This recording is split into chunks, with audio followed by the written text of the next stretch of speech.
Shalom teman-teman. Gimana kabarnya hari ini? Luar biasa ya pastinya ya. Teman-teman, aku ajak kita sebelum kita menyembah Tuhan dan mendengarkan firman Tuhan, kita doa terlebih dahulu. Tuhan, sebentar lagi kami ingin menyembah Engkau dan mendengarkan firman Kau ya Tuhan. Biarkan Tuhan Kau berikan kami roh hikmat, roh pengetahuan yang darimu ya Tuhan, agar kami mengerti apa yang ingin Kau sampaikan pada kami ya Tuhan. Di dalam nama Tuhan Yesus, haleluya, amin. Teman-teman, pasti di hidup kita tuh pasti punya masalah, nggak mungkin nggak. Walaupun itu besar atau kecil, walaupun itu banyak orang yang nggak tahu perasaan kita kayak gimana, walaupun itu rasanya sakit, walaupun kita tuh rasanya tuh nggak kuat lagi. Tapi ingat teman-teman, Tuhan itu selalu ada di samping kita, selalu ada di sisi kita apapun yang terjadi. Walau 1000 rebah di sisi kanan kita dan 10.000 rebah di sisi kiri kita, ingat teman-teman, Tuhan selalu ada di samping kita. Mari teman-teman, kita angkat sebuah pujian ini.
Yesus sertaku,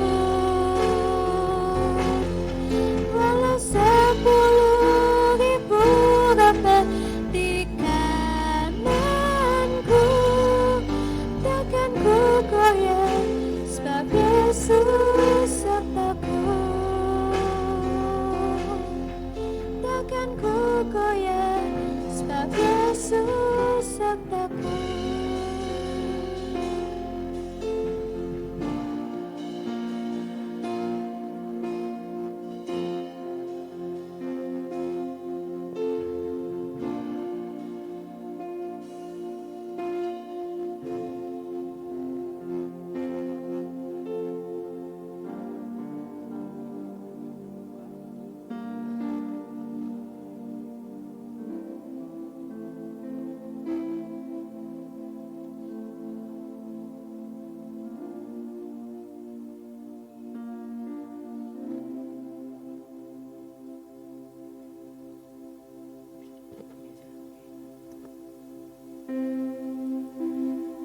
Shalom, adik-adikku yang dikasihi oleh Tuhan Yesus Kristus.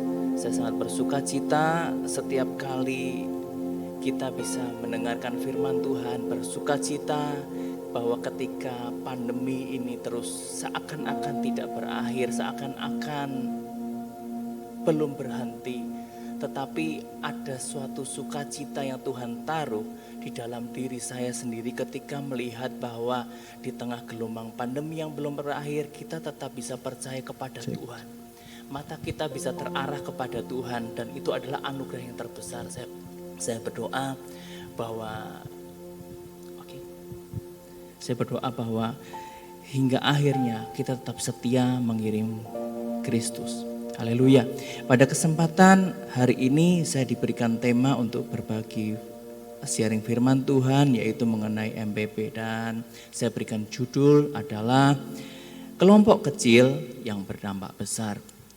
Mari kita buka sama-sama firman Tuhan di dalam Matius pasal yang keempat ayat yang ke-18. Saya akan bacakan untuk adik-adik semua, dan adik-adik semua silakan buka juga Alkitab adik-adik semua. Perikopnya berjudul Yesus memanggil murid-murid yang pertama. Dan ketika Yesus sedang berjalan menyusur danau Galilea, saya berhenti sampai di sini. Setiap kali kita membaca ayat firman Tuhan dimulai dengan sebuah kalimat atau kata dan, tetapi oleh karena itu kata penghubung yang lain, kita harus melihat konteks sebelumnya. Kita harus melihat bahwa ayat ini tidak berdiri sendiri. Kita harus melihat pada ayat yang sebelumnya. Mari saya bacakan juga. Sejak waktu itu Yesus memberitakan, bertobatlah sebab kerajaan surga sudah dekat. Ternyata peristiwa ketika Yesus mulai memberitakan Injil ini adalah dasar dari firman Tuhan di dalam ayat yang ke-18. Yaitu sebelum Yesus memulai memanggil murid-murid yang pertama. Nah, ada yang menarik adik-adik semua. LAI sudah memberikan perikop untuk ayat yang ke-17 ini dimulai dari ayat yang ke-12. Ini yang menarik. Matius, penulis kitab Injil Matius ini sampai menuliskan secara detail. Artinya ada sesuatu yang harus kita tangkap dari maksud firman Tuhan. Apa itu? Mari kita lihat sama-sama ayat yang ke-12. Tetapi waktu Yesus mendengar bahwa Yohanes telah ditangkap. Ayat yang ke-17 tadi dikatakan sejak waktu itulah. Sejak kapan? Sejak waktu Yohanes telah ditangkap. Yang kedua, menyingkirlah ia ke Galilea. Ada suatu masa lagi, yaitu dikatakan bahwa sejak kapan? Sejak Yesus menyingkir ke Galilea. Ayat yang ke-13, ia meninggalkan Nazaret.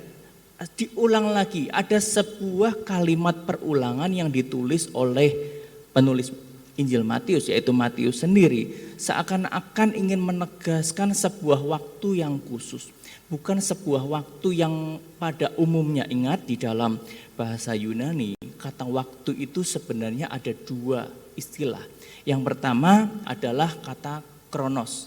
Kronos bisa diartikan sebuah waktu yang berjalan dari satu titik ke titik yang lain. Kita katakan detik, menit, jam, bulan, tahun dan sebagai hal lainnya.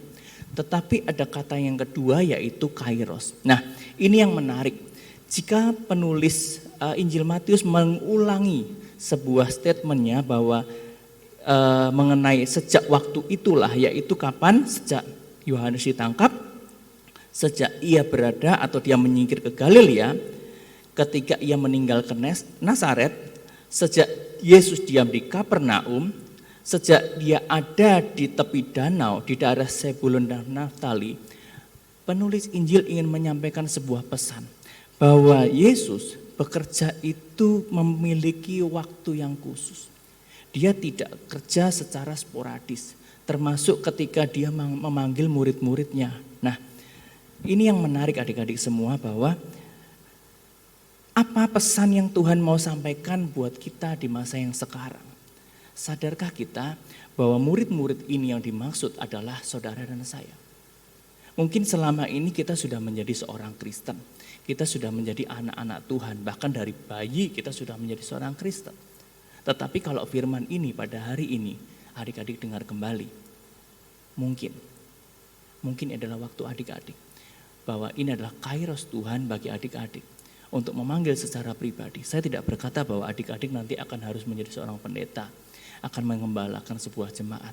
Tetapi panggilanmu di dalam Kristus itu sudah dimulai ketika adik-adik mengenal Kristus, ketika hari ini firman itu disampaikan buat adik-adik semua. Nah, saya akan kembali ke ayat yang ke-18. Ingat tadi bahwa Allah, Yesus bekerja itu punya waktunya, ada waktu Tuhan, bukan sembarangan waktu. Baik. Bagaimana kita harus merespon ketika kairos itu datang dalam hidup kita? Sementara kita tidak tahu kapan kairos itu akan ada. Sementara yang kita hidupi adalah kronos. Dari jam 1 ke jam 2 dan seterusnya, dari bulan Januari hingga bulan Desember, dari tahun 2001, tahun depan 2021, 2022 dan seterusnya. Nah, apa yang harus menjadi respon kita, reaksi kita ketika kairos itu, waktunya Tuhan itu berbicara kepada kita, mendatangi kita dan memanggil kita. Kita lihat ayat yang ke-18, saya ulang kembali. Dan ketika Yesus sedang berjalan menyusur danau Galilea, ia melihat dua orang bersaudara, yaitu Simon yang disebut Petrus dan Andreas saudaranya. Mereka sedang menebarkan jala di danau, sebab mereka penjala ikan. Yesus berkata kepada mereka, "Mari, ikutlah aku dan kamu akan kujadikan penjala manusia." Ini respon mereka.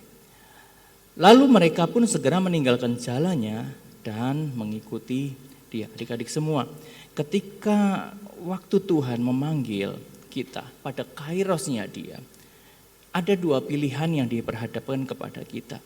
Apakah kita mau meresponi kairos Tuhan itu dengan jawaban, "Ya Tuhan, inilah saatnya." Atau kita menolak? Tidak ada diceritakan dalam Alkitab perbantahan ketika Yesus memanggil Simon dan memanggil Andreas. "Nanti dulu Tuhan, sebentar Tuhan, kenapa engkau memanggil aku? Kenapa bukan temanku?" Tidak dikatakan, tidak dicatat oleh Injil bagaimana mereka berbantah-bantah. Ingat, Allah tidak pernah salah dalam memilih anak-anaknya, tapi seringkali kita yang tawar-menawar dengan Tuhan. Nah adik-adik, ketika waktu itu datang, saya berdoa bahwa kita memberikan sebuah respon yang positif akan firman Tuhan. Kita memberikan respon yang baik. Kita berkata, "Tuhan, Kau memanggil, mulai saat ini aku menjadi hambamu, aku menjadi muridmu, aku mau menjadi pelayanmu." Sehingga kita mau diajar. Nah pertanyaannya, setelah Yesus memanggil murid-murid, ada 12 murid kita tahu, termasuk Yudas yang pada akhirnya muridnya yang mengkhianati dia. Nah, apa yang Yesus lakukan? Tapi sebelum ke sana saya ingin berbagi setidaknya di dalam Alkitab dicatat 2 kali bagaimana Yesus itu membentuk sebuah kelompok yang berbeda. Tentu yang pertama kita tahu ada 12 rasul, tetapi di dalam Lukas pasal yang ke-10 ayat yang pertama sampai ke-20 di sana dicatat bahwa Yesus juga memanggil ada 70 murid yang lain. Nah, siapa mereka? Mereka adalah orang-orang yang setia mengikuti Yesus. Dari sekian banyak, ternyata ada golongan yang kedua, kelompok yang kedua. Selain 12 murid, ada 70 murid. Nah, apa pesan Tuhan buat kita? Ingat, Tuhan seakan-akan begini, tidak, engkau itu Tuhan, engkau itu yang menciptakan alam semesta, Tuhan yang mau menciptakan manusia. Kenapa sih Tuhan kok Tuhan butuh manusia harus mencari murid-murid untuk membantu dia dalam memberitakan Injil? Bukankah seisi dunia Tuhan yang berkata jadilah, dan itu jadi. Di kitab Kejadian kita bisa baca mengenai penciptaan dunia. Tetapi mengapa ketika Yesus datang ke dunia dan dia harus menyatakan bahwa kerajaan Allah sudah dekat, dia harus mencari murid-murid? Ini sebuah pertanyaan yang kritis. Kalau adik-adik baca, harusnya adik-adik bertanya, loh iya, kenapa ya? Kenapa Tuhan gak kerjakan sendiri? Bukankah Tuhan bisa mengubah hati? Ingat adik-adik, Tuhan menciptakan kita itu segambar dan serupa dengan Dia. Artinya Allah ingin kita melakukan bagian seperti yang Dia bisa kerjakan. Makanya di dalam kitab Injil dikatakan bahwa kalau engkau percaya kepadaku, engkau bisa melakukan apa yang aku lakukan, bahkan jauh lebih besar. Apakah berarti kita lebih besar dari Allah? Tidak. Tetapi ada sebuah kesempatan, ada sebuah relationship yang Tuhan ingin Allah dan manusia itu bisa bergandengan tangan untuk melakukan pekerjaan Bapa secara bersama-sama. Ingat, Allah tidak ingin, dalam Yohanes 3:16, karena begitu besar kasih Allah akan dunia, sehingga Ia mengaruniakan Anak yang tunggal, supaya setiap orang yang percayanya tidak binasa, melainkan hidup yang kekal. Ini adalah tujuan Yesus datang ke dunia, dan adalah sebuah kebahagiaan. Saudara, adik-adik semua bisa bayangkan begini, ketika ada seorang pejabat di dalam sebuah pesta atau di dalam sebuah acara, sedangkan kita sebagai salah satu undangan yang undangan biasa, tahu-tahu dari seorang pejabat yang terkenal atau bahkan mungkin dia seorang presiden, dia memanggil kita, ayo diajak ke depan, diajak ngobrol, bahkan ayo makan semeja dengan saya. Bagaimana perasaan kita? Kita bisa bayangkan, seakan-akan orang yang memiliki derajat lebih tinggi itu menurunkan derajatnya. Demikianlah Allah menjadikan dirinya di hadapan manusia, bahwa Dia tidak mau jauh dengan manusia. Dia menganggap bahwa pribadi manusia adalah milik kesayangannya. Dia ingin menjalin relationship yang luar biasa, yang sangat dekat. Nah, adik-adik, kita perlu lihat lagi di dalam panggilan murid-muridnya. Setelah Yesus memanggil 12 muridnya, ada tahapan-tahapan selanjutnya. Apa yang Yesus lakukan? Kita akan pelajari. Mulai dari Matius pasal yang keempat, ayat yang ke-23 hingga Matius pasal yang ke-7. Ini adalah langkah pertama yang Yesus lakukan setelah Dia memanggil murid-muridnya. Memang disebutkan di awal baru ada 4 murid. Tapi dari bagian lain kita bisa melihat bahwa panggilan-panggilan itu totalnya ada 12 murid. Dan tahapan proses yang Yesus lakukan terhadap muridnya itu sama. Mau dari Petrus yang pertama dipanggil hingga rasul terakhir yang dipanggil, perlakuannya sama. Apa itu? Di dalam pasal yang keempat ayat 23 sampai pasal yang ke-7, Yesus mulai mengajar mereka. Nah, sebagai seorang murid, kalau kita meresponi kairos Tuhan, bahwa kita ini adalah orang-orang yang dipanggilnya, dijadikan orang murid bagi Dia, kita harus mau diajar. Di dalam GKI, kita memiliki dalam gereja GKI, maksud saya ada sebuah program namanya MPP. Apa itu? Itu adalah sebuah bentuk pemuridan modern. Bentuk modern dari program pemuridan yang dilakukan Yesus seperti yang tercatat di dalam Injil. Karena itu tadi dalam poin yang pertama saya sampaikan, kalau adik-adik merasa terpanggil, kalau adik-adik menangkap kairos Tuhan, mari jadikan diri kita merespon, aku mau dididik oleh Tuhan. Ketika engkau bergabung di dalam sebuah MPP, maka di situ adik-adik akan diajar akan firman Tuhan, akan kebenaran firman Tuhan, bukan sekedar khotbah, tapi adik-adik terjun di dalamnya dan melihat secara langsung bagaimana kehidupan teman-teman di sekitar, bagaimana kehidupan mungkin sahabat adik-adik yang ada di sana, mungkin ada keluarga lain dalam yang mungkin sebelumnya adik-adik belum kenal secara baik, tapi di situ bisa melihat secara dekat. Sementara kalau di dalam ibadah yang umum atau reguler, Biasanya kita hanya datang sebagai jemaat dan kita tidak bisa mengenal. Tetapi di MPP pelajarannya bukan pelajaran berkhotbah, tapi kita belajar melihat hidup orang lain yang diubahkan Kristus, di mana mereka benar-benar bercerita bahwa ini kejatuhanku, di sini pemulihanku, dan kita bisa belajar. Sama seperti yang Yesus ajarkan, setelah dia manggil murid-muridnya, dia mengajar kepada mereka. Nah, tahap kedua, apa yang Yesus lakukan terhadap ke-12 muridnya? Di dalam pasal yang ke-9, di dalam Matius, masih yang sama dalam Matius pasal yang ke-9,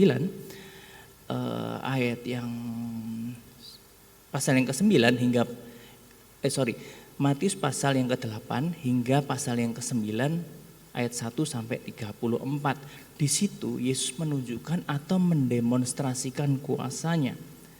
Ya, saya tidak akan bacakan karena ayat ini cukup panjang, waktu kita terbatas, tapi adik-adik bisa baca bahwa ayat pasal yang ke-8, Yesus menyembuhkan seorang yang sakit kusta. Judulnya kan dalam perikop selanjutnya, Yesus menyembuhkan hamba seorang perwira di Kapernaum.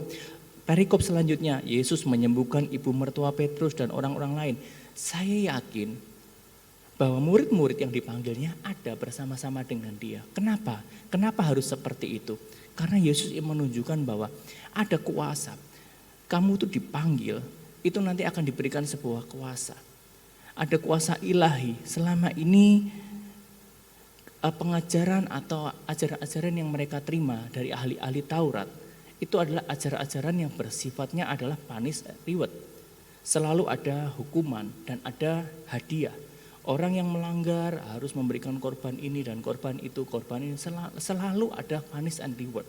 Sedangkan ajaran-ajaran Yesus adalah ajaran-ajaran yang penuh kasih. Di dalam kasihnya, Yesus membuktikan bahwa ada kuasa ilahi yang menyertai dia. Dan itu akan dianugerahkan kepada murid-muridnya, mereka yang mengikut Yesus dengan setia dan yang mau menjadi pelayan Kristus bagi dunia. Nah, adik-adik, di dalam EPP pun sama. Di situ kita bisa mendengarkan bagaimana Allah menolong teman kita sesama anggota MPP. Kita melihat bagaimana dari keterpurukan dan Tuhan angkat. Sebagian lain mungkin masih mengalami pergumulan-pergumulan. Tapi kita percaya ketika kita sama-sama mendoakan di situ, orang yang cerita dengan tulus, dia cerita bahwa aku masih ada permasalahan, aku ada pergumulan yang berat. Tetapi sama-sama sebagai keluarga di MPP kita doakan sama-sama. Dan pada kairos Tuhan, sekali lagi pada waktunya Tuhan, kita akan juga mendengar di dalam keluarga yang sama di MPP bahwa Tuhan menolong. Bukankah kita melihat demonstrasi Allah yang luar biasa? Mungkin ketika kita doakan gak sembuh saat itu juga belum sembuh. Tetapi mungkin pada next MPP atau bentuk Tuhan pertolongannya bentuk yang lain dari Tuhan. Tapi kita bisa melihat demonstrasi kuasa Allah melalui keluarga kecil, melalui keluarga kita di MPP tersebut. Hal yang ketiga, apa yang Yesus lakukan terhadap ke-12 muridnya adalah di dalam pasal yang ke-9 ayat yang ke-35, pasal yang ke-9 ayat yang ke-35. Nah, di dalam pasal yang ke-9 ayat yang ke-35 sampai 38, ini ayat yang tidak terlalu panjang. Di situ disebutkan bahwa Yesus mengungkapkan isi hatinya. Yesus menceritakan apa sih tujuan dia datang ke dunia. Yesus berkata, Tuhannya itu begitu banyak. Orang-orang yang hilang itu banyak. Orang-orang yang rindu akan kebenaran itu banyak. Tetapi yang menyampaikan sedikit, pekerja sedikit. Yesus ingin bahwa mereka semua mendengar. Nah, adik-adik, ketika kita menangkap kairos Tuhan, seharusnya kita menangkap isi hati Tuhan. Kenapa engkau dan saya dipanggil? Tuhan punya rencana bagi hidupmu dan bagi hidup saya, yaitu untuk memberitakan yang sama. Setelah kita menerima panggilan Kristus, setelah kita mengecap segala kebaikan Kristus, akankah kita berdiam diri dan membiarkan orang lain hilang untuk selama-lamanya tanpa pernah mendengar Injil? Isi hati Tuhan disampaikan kepada murid-muridnya bahwa dia ingin semua orang menerima keselamatan, bahwa dia ingin semua orang itu bisa dilayani sehingga memperoleh keselamatan kekal di dalam kerajaan surga. Nah, selanjutnya apa yang Yesus lakukan lagi terhadap ke-12 muridnya? Mari kita baca di dalam pasal yang ke-10, masih dalam kitab yang sama, kitab Matius. Pasal yang ke-10 ayat yang pertama. Nah, ini sangat penting bagi kita dalam kita menunjukkan berbagi kasih Allah kepada dunia. Yesus memanggil ke-12 muridnya dan memberi kuasa kepada mereka untuk mengusir roh-roh jahat dan untuk melenyapkan segala penyakit dan kelemahan. Tuhan adalah Tuhan yang mengerti bagaimana kelemahan dan kekurangan kita sebagai manusia. Tuhan itu tidak anti terhadap segala kekurangan kita. Tuhan itu tidak jijik terhadap segala dosa kita masa lalu. Tidak. Tapi Tuhan ngerti siapa yang dipanggil. Kalau engkau dan saya hari ini masih bisa percaya kepada Tuhan, bukankah itu sebuah anugerah Tuhan yang luar biasa? Dan ketika kita merespon hati Tuhan, ketika kita merespon kairos Tuhan, Tuhan berkata, Tuhan memberikan kuasa untuk mengusir roh jahat dan untuk melenyapkan segala penyakit dan segala kelemahan. Tuhan ngerti, firman diberitakan, tetapi mereka juga membutuhkan mujizat. Mereka juga membutuhkan sebuah kuasa ilahi, bukan cuma khotbah seperti yang biasa disampaikan oleh ahli Taurat dan orang-orang Farisi. Karena itu kita bersyukur ketika kita merespon panggilan Tuhan di dalam diri kita melalui Roh Kudus yang Tuhan taruh di dalam hidup kita. Kita sebenarnya memiliki kuasa. Dalam Kisah Rasul kan dikatakan kamu akan menerima kuasa kalau Roh Kudus turun ke atas kamu. Nah, oke, selanjutnya apa yang Yesus lakukan? Ini poin yang kelima dan yang terakhir adalah pasal yang ke-10 ayat yang kelima sampai 42. Di sini disebutkan bahwa kedua belas murid itu diutus oleh Yesus dan ia berpesan kepada mereka dan selanjutnya. Setelah urutan yang pertama, Yesus mengajar mereka. Lalu Yesus menunjukkan sendiri bagaimana kuasa ilahi yang akan mereka terima. Orang-orang yang percaya, yang menangkap kairos Tuhan, yang berkata, ya Tuhan, aku mau menjadi kepanjangan Tuhan untuk memberitakan Injil keselamatan bagi manusia, bagi sesamaku. Yang selanjutnya adalah Yesus menyatakan isi hatinya, bahwa dia ingin semua orang diselamatkan. Dan yang keempat, dia memberikan kuasa yang sama, kuasa yang Yesus pernah demonstrasikan kepada orang-orang di depan murid-muridnya. Itu adalah kuasa yang sama yang diberikan kepada kita, kepada saudara dan kepada saya. Nah, yang terakhir adalah Yesus mengutus mereka. Adik-adik, ini adalah sebuah tanggung jawab dan amanat agung. Sebelum Yesus naik ke surga, perintah ini diulang kembali. Pergilah, jadikanlah semua bangsa muridku, baptis mereka dan ajar mereka.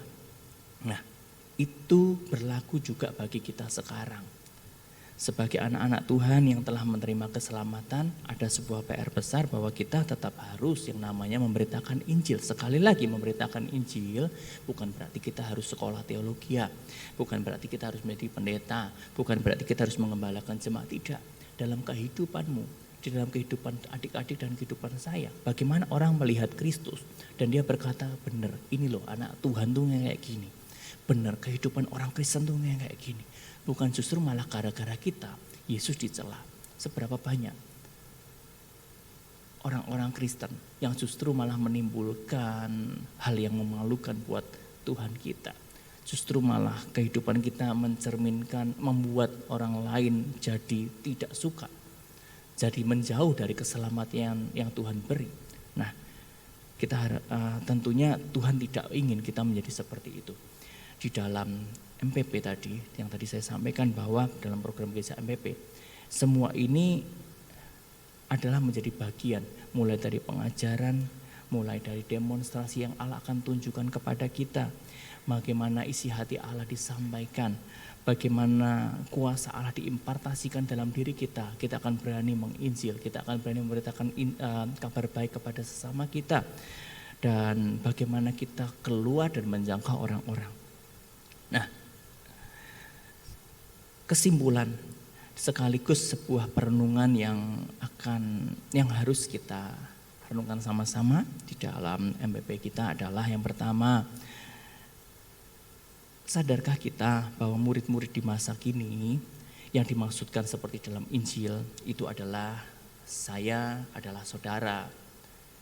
Apakah kita menyadari bahwa firman Tuhan ini bukan cuma ketika Yesus memanggil ke-12 murid dan itu selesai? Tidak. Apakah adik-adik menyadari bahwa panggilan yang sama seperti Yesus panggil kepada 12 muridnya, kepada 70 muridnya adalah panggilan yang sama buat kita. Lalu apakah kita melihat ada orang-orang di luar sana yang sebenarnya mereka punya potensi, yang sebenarnya mereka haus akan Tuhan, tetapi oleh karena ketidaktahuan, oleh karena kita belum pernah ajak mereka, sehingga mereka belum bergabung. Ayo kita sama-sama ajak, kita sama-sama menjadikan mereka menjadi sebuah keluarga di mana bisa bertumbuh bersama-sama. Dan yang kedua adalah bahwa apakah kita bisa menikmati proses selama kita berada di dalam lingkungan MPP tersebut. Apakah kita bisa menikmati proses itu baik ketika kita ditegur, baik ketika kita seakan-akan tidak melihat mujizat, melihat hal-hal yang spektakuler saat itu juga ketika kita sudah berada di MPP. Tetapi apakah kita bisa tetap percaya kepada Tuhan? Nah, kita perlu merenungkan ini.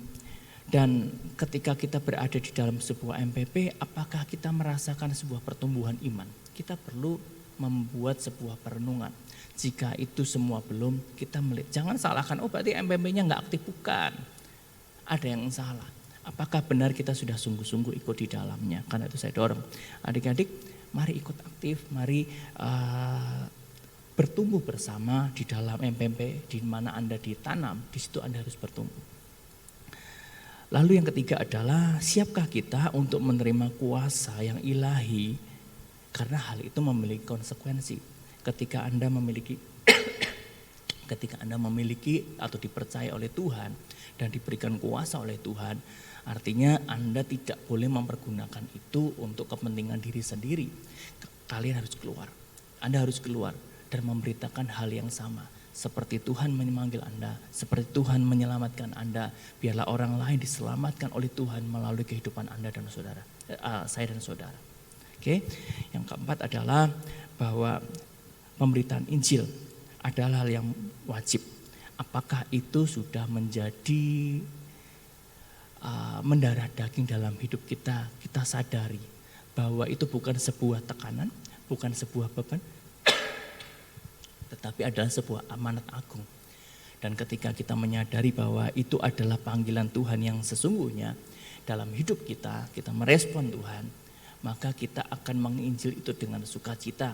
Kita akan menjalani kehidupan kita menjadi Kristus di dunia ini bagi sesama, dan melalui kita nama Tuhan akan dipermuliakan. Demikian renungan firman Tuhan pada saat ini. Tentu saya berharap kita bisa renungkan sama-sama dan kita mengambil kesimpulan bahwa ya Tuhan, aku mau merespon panggilan-Mu dan aku mau melakukan apa yang Tuhan perintahkan. Aku mau bertumbuh bersama-sama dengan saudara-saudari di MPP. Dan pada akhirnya bahwa seluruh orang yang belum kenal Tuhan diselamatkan melalui kehidupan kita. Tuhan memberkati.